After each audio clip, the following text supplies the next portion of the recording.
How many shares would you need to make $500 per month from QQQI or SPYI, two covered call ETFs? Now, first of all, it's very important that if you're saying, whoa, what's a covered call ETF, that you understand the risks with these funds.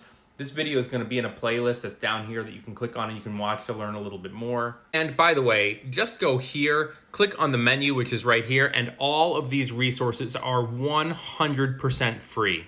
This is QQQI. It is a monthly covered call ETF, and you can see here that their expense ratios are a little bit high, but that's to be expected. And it also pays a pretty high monthly dividend. This is annual, but it does pay monthly. However, we can see that this fund is brand new. It was first created just in January of 2024, and it's already down a little bit, which is also to be expected with some covered call ETFs. And even though their last dividend was 62 cents, their annual forward dividend is around 364, so that would be around 30 cents.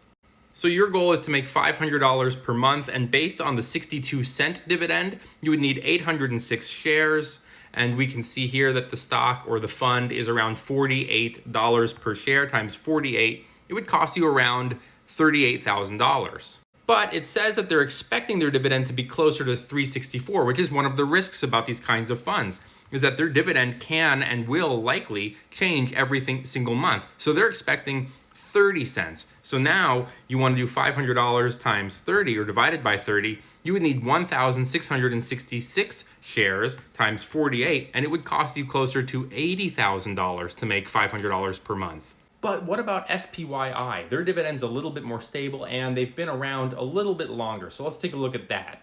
SPYI is $48 per share as well. They started trading in August of 2022, and in that time, the fund is up 3.33%. You can see that their expense ratio is pretty similar and their dividend is considerably higher at 11.87%. And their dividend doesn't really seem to fluctuate all that much. So if you wanted to pull in $500 per month from SPYI that pays 51 cents, you would need 980 shares, also times $48 per share roughly, and it would cost you $47,000. As long as your portfolio is diversified and you understand some of the risks going into covered call ETFs, they can be a great way to diversify your portfolio and generate a little bit extra passive income. All right, make sure you smash that follow. Thanks for watching. See you later.